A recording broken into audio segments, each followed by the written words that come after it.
اب ہم آپ کے سامنے درس قرآن پیش کرتے ہیں۔ اب آپ کے سامنے تشریف لا رہے ہیں مولانا عبد الملک مظاہری صاحب دامت برکاتہم۔ باللہ من الشیطان الرجیم، بسم اللہ الرحمن الرحیم۔ یا اہل الكتاب لم تحاجون فی ابراہیم وما انزلت التوراة والانجیل الا من بعد افلا تعقلون۔ ها انتم هؤلاء حاججتم فيما لكم به علم فلم تحاجون فيما ليس لكم به علم والله يعلم وانتم لا تعلمون۔ ما كان إبراهيم يهوديا ولا نصرانيا ولكن كان حنيفا مسلما وما كان من المشركين إن أولى الناس بإبراهيم للذين اتبعوه وهذا النبي والذين آمنوا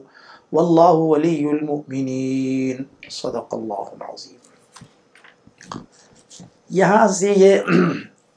سورہ آل عمران کے 7ویں رکوع کی آیتیں چل رہی ہیں اور آیت نمبر 64 تک گزشتہ تفسیر ہو چکی تھی، جس میں اہل کتاب کو حق کی دعوت مثبت انداز میں دینے کا طریقہ بتایا گیا، اور اہل کتاب میں وہ تمام لوگ شامل ہیں جو بھی آسمانی مذہب رکھنے اور آسمانی کتاب رکھنے کے دعوے دار ہیں۔ بالخصوص ہمارے ملک کے ہندوازم والے بھی اس میں شامل ہو جاتے ہیں ویدانت کے اعتبار سے۔ اب اس کے بعد پھر آگے کی آیت میں حضرت ابراہیم علیہ السلام کی تعظیم اور ان کی طرف سے توحید کی دعوت جس طریقے سے کی گئی تھی، یہ اہل کتاب کے سلسلے میں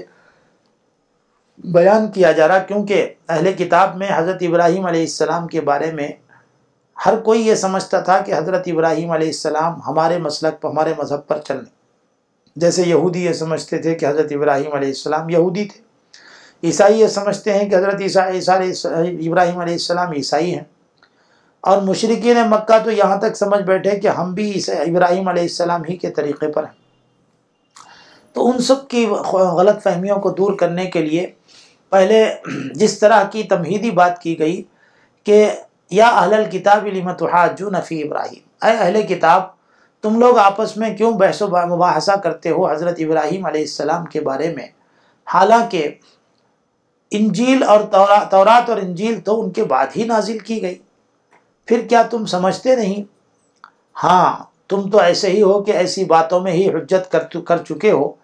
کہ جس سے تم کو کسی قدر تو واقفیت تھی، تو پھر ایسی بات میں کیوں آپس میں بحث و مباحثہ کرتے ہو کہ جس معاملے میں تم کو ذرہ برابر واقفیت نہیں ہے۔ اللہ تعالیٰ جانتے ہیں ہر معاملے کو اور تم نہیں جانتے۔ مطلب یہ ہے کہ دعوی اسلام اور توحید سب میں مشترک تھا، تو اسی طرح حضرت ابراہیم علیہ السلام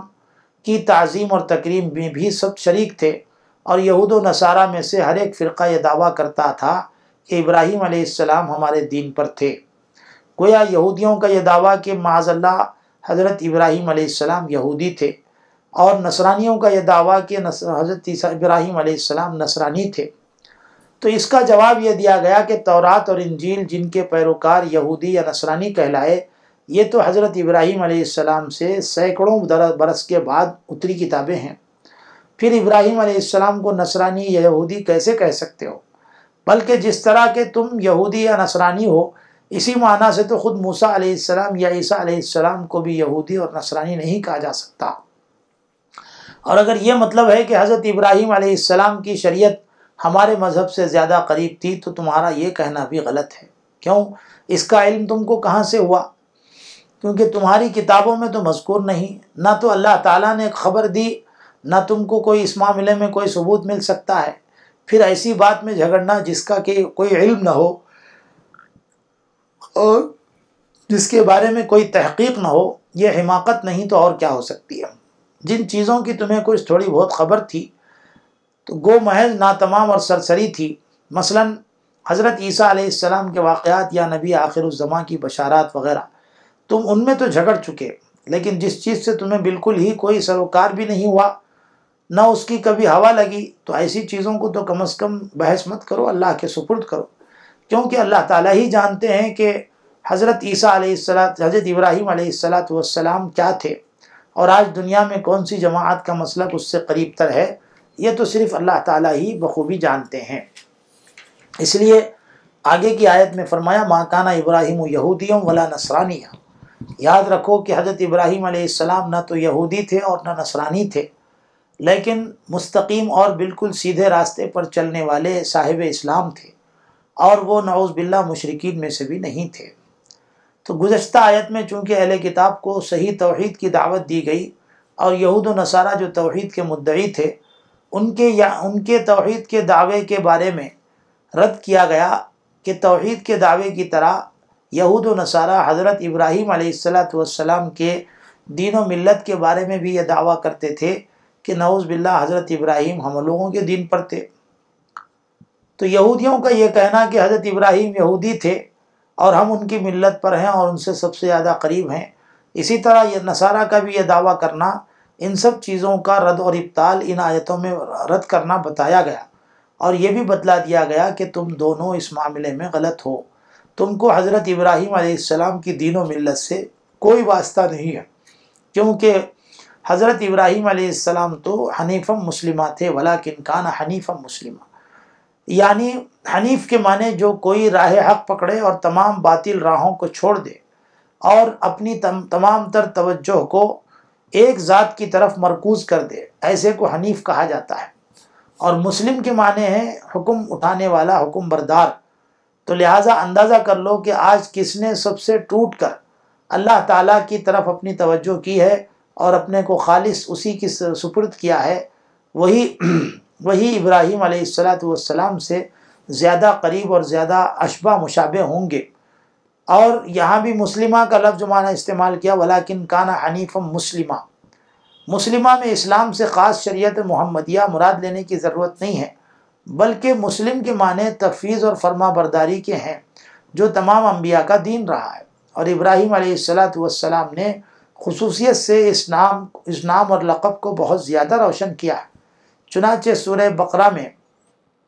اس کے 16ویں رکوع میں یہ بات بیان کی گئی، اذ قال له ربه اسلم قال اسلمت لرب العالمین، کہ جب ان سے حضرت ابراہیم علیہ السلام سے اللہ تعالیٰ نے یہ فرمایا کہ اے ابراہیم تم اپنے آپ کو اللہ کے حضور میں جھکا دو، تو انہوں نے فرمایا اسلمت لرب العالمین، مولا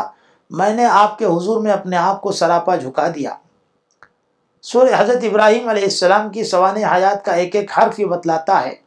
کہ وہ تمام کے تمام تسلیم و رضا کے پیکر مجسم تھے۔ بالخصوص حضرت اسماعیل علیہ السلام کے ذبح کرنے سے متعلق بات، جس میں فرمایا فلما اسلما وتلہ للجبین، کہ جب ان دونوں نے بات کو قبول کر لیا اور ان کو پیشانی کے بل لٹا دیا، یہ لفظ ان کی شان اسلام کو بہت ہی وضاحت سے نمایاں کرتا ہے۔ اور جگہ جگہ اللہ تعالیٰ نے حضرت ابراہیم علیہ السلام کے اپنے آپ کو اللہ کے سپرد کرنے کے بارے میں جگہ جگہ اقرار کیا، تو اللہ تعالیٰ نے اس اقرار کے بارے میں یہ فرمایا قلنا یا نار کونی بردم وسلاما علی ابراہیم، کہ اللہ تعالیٰ نے آگ کو بھی حضرت ابراہیم علیہ السلام کے لیے سامنے جھکا دیا اور سلامتی والی آگ بنا دیا۔ پھر اگلی آیت میں یہ فرمایا گیا ان اول الناس بابراہیم الذین اتبعوہ، بلا شبہ تمام لوگوں میں سب سے زیادہ خصوصیت رکھنے والے حضرت ابراہیم علیہ السلام کے ساتھ وہ لوگ ہیں جنہوں نے ان کا اتباع کیا تھا، اور یہ نبی ہیں اور یہ ایمان والے، اور اللہ تعالیٰ ایسے ہی حامی ہیں ایمان والوں کے۔ جب یہود و نصارہ نے دونوں کے دعوے کا رد اور اس کو باطل کر دیا گیا، تب آگے چوتھی آیت میں یہ بات بتائی جا رہی ہے کہ حضرت ابراہیم علیہ السلام کے ساتھ کسی کو سب سے زیادہ نسبت ہے، اور کون سی امت نام میں بھی، عقائد اور اعمال میں بھی حضرت ابراہیم علیہ السلام کے مناسبت رکھتی ہے، اس کو تحقیقی طور پر بتایا گیا ان اول الناس بابراہیم، کہ تمام لوگوں میں سے ملت اور مذہب کے اعتبار سے حضرت ابراہیم علیہ السلام کے زیادہ قریب اور خصوصیت رکھنے والے البتہ وہی لوگ، اول تو وہ لوگ تھے جنہوں نے ان کے وقت میں حضرت ابراہیم علیہ السلام کا اتباع کیا اور ان کی پیروی کی، وہ آپ کی امت کے آدمی تھے اور بلا شبہ آپ کے دین میں تھے۔ اور پھر اس اخیر زمانے میں یعنی یہ نبی صلی اللہ علیہ وسلم اور آپ کے متبع یعنی مسلمان حضرت ابراہیم علیہ السلام سے سب سے زیادہ نزدیک ہیں، کہ جن کی شریعت کے اکثر احکام ملت ابراہیمی کے موافق ہیں اور اللہ کو ایک واحد لا شریک لہو مانتے ہیں اور قربانی کرتے ہیں، ختنہ کرنے کا اہتمام کرتے ہیں اور اللہ تعالیٰ کے گھر خانہ کعبۃ اللہ کی طرف منہ کر کے نماز ادا کرتے ہیں اور حج و عمرہ بجا لاتے ہیں اور غسل جنابت کرتے ہیں۔ یہ سب باتیں وہ ہیں جس میں حضرت ابراہیم علیہ السلام کی قدر مشترک ہے اور جن باتوں میں حضرت ابراہیم علیہ السلام کی آزمائشیں ہوئی اور حضرت ابراہیم علیہ السلام ان میں پورے اترے تو اہل اسلام ان کو پوری طرح ادا کرتے ہیں۔ گویا ان تمام باتوں کا یہ حاصل یہ ہوا کہ متابعت کا دعویٰ اور مفارقت ابراہیمی کا دعویٰ کا یہ یہود و نصارہ کو زیب نہیں دیتا کہ ان کو یہ کہنا کہ حضرت ابراہیم علیہ السلام کے نقش قدم پر ہم چل رہے ہیں، بلکہ واقعی اس بات کا ان کو حق پہنچتا ہے کہ جو حضرت ابراہیم علیہ السلام کے قدم بقدم چلیں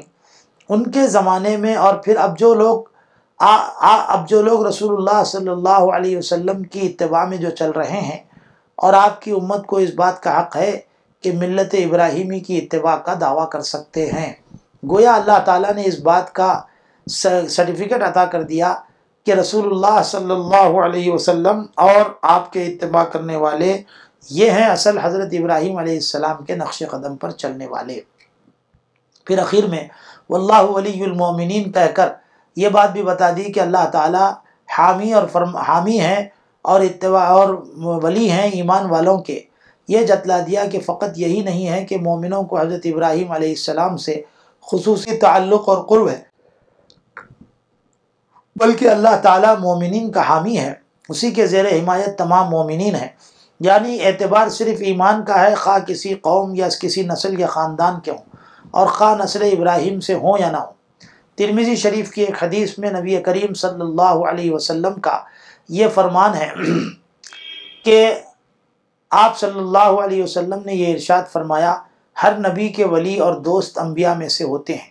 میرے ولی انبیاء میں سے اور میرے باپ اور خدا اللہ تعالیٰ کے خلیل حضرت ابراہیم علیہ السلام ہیں۔ پھر آپ نے اسی آیت کی تلاوت فرما کر اس کی تصدیق فرمائی، ان اول الناس بابراہیم الذین اتبعوہ وہذا النبی والذین آمنوا واللہ ولی المؤمنین۔ اس طرح کی آیتیں ہو جانے کے بعد پھر اگلی آیت میں یہ بات بیان کی گئی کہ اہل کتاب جب اس طرح کی چیزوں کو سمجھنے لگے اور ان کو اندازہ لگ گیا کہ حضرت ابراہیم علیہ السلام کی جو ملت ہے یقیناً ہماری ملت میں کمی ہے، اور رسول اکرم صلی اللہ علیہ وسلم اور ان کے ماننے والے حضرت ابراہیم علیہ السلام کے بہت زیادہ قریب ہیں، تو اب ان کو حسد سا ہوا، تو ایسے معاملات میں انہوں نے مومنین کے ساتھ سازش کرنا شروع کیا۔ آگے آیت میں یہی بات بیان کی جا رہی، وَدَّتْ طَائِفَةٌ مِّنْ أَهْلِ الْكِتَابِ لَوْ يُضِلُّونَكُمْ وَمَا يُضِلُّونَ إِلَّا أَنفُسَهُمْ وَمَا يَشْعُرُونَ، کہ اہل کتاب میں سے بعض لوگ دل سے یہ چاہتے ہیں اس بارے میں کہ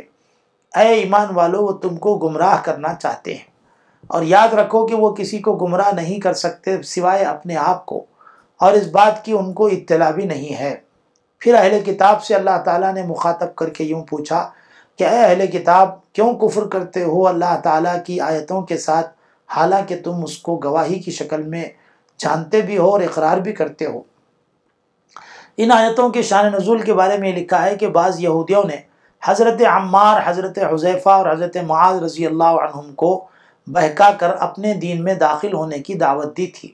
اور یہ بتایا تھا کہ بھئی تم لوگ بھی ہمارے پاس آ جاؤ۔ اس پر یہ آیتیں نازل ہوئیں اور بتلایا گیا کہ بعض اہل کتاب یہ چاہتے ہیں کہ جس طرح وہ خود گمراہ ہوئے ہیں ایسے ہی ایمان والوں کو بھی نعوذ باللہ گمراہ کر کے چھوڑ دیں، مسلمانوں کو بھی راہ حق سے ہٹا دیں، لیکن مومنین تو ان کے جال میں پھنسنے والے نہیں ہیں، البتہ یہ خود اپنی گمراہی اور کے وبال میں خود اضافہ کر رہے ہیں، اور اپنے بہکانے کی کوششوں کا نقصان خود انہی کو پہنچے گا جس کو وہ سمجھ نہیں رہے ہیں۔ پھر اہل کتاب کی خیانت اور فریب کا یہ ذکر کیا گیا کہ یہودیوں نے ایک اسکیم بنائی جس سے ان کا مقصد اسلام کے وقار کو مجروح کرنا اور زخمی کرنا تھا، اور مسلمانوں کو اسلام کی طرف سے بدظن کرنے کی کوشش تھی۔ آگے اسی کی تفصیلات آ رہی ہیں، انشاءاللہ آگے